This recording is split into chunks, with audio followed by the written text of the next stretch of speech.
আসসালামু আলাইকুম। আগেকার যুগে যখন ফ্রিজ ছিল না, আমাদের নানি দাদিরা এভাবে মাংস রান্না করতো, তখন আমরা এটাকে কালাভুনা করতাম। আর এই জন্য প্রথমে হাঁড়ি বসে তেল দিয়ে দিয়েছি, তারপর গরুর মাংস ধুয়ে পানি ঝরিয়ে রেখেছি, তারপর হলুদ, মরিচের গুঁড়া, লবণ, ধনে গুঁড়া, জিরা গুঁড়া সবগুলো দিয়ে মাংসটাকে সুন্দর করে নেড়ে নিচ্ছি। আর এইভাবে এই প্রসেসিং করে আমাদের আগেকার যুগে নানি দাদিরা রাখতেন। আর এই মাংসটা দুবেলা গরম করে রাখতেন তারা। আর এই তো আমি 3 দিন ধরে গরম করার পর মাংসটার এই কালারে এসছে, এত সুন্দর। তারপর এখন মাংসটা আমি রান্না করব। প্রথমে তেল দিলাম, পেঁয়াজ দিলাম, গরম মশলা, এলাচ, কাঁচামরিচ ভাজার পর আদা, রসুন, জিরা বাটা দিয়ে সুন্দর করে মিশিয়ে নিচ্ছি মশলাটা। তার মধ্যে পানি দিয়ে দিয়েছি।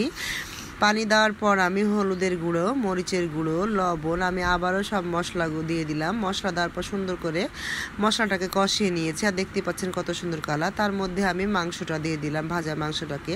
এ মাংস কেউ বলে ভাজা, কেউ বলে উষা মাংস, এক একজন এক এক নাম করে ডাকে। আবার রান্নার শেষে আমরা আগে এই মাংসটাকে কালাভুনা মাংস বলতাম, কালো কালো হয়ে সুন্দর হয়ে থাকে। দেখতেই পাচ্ছেন কত সুন্দর একটা কালার এসেছে। তারপর আমার বাসার তৈরি করা মশলাটা আমি দিয়ে দিব, আরও সুন্দর একটা কালার আসবে।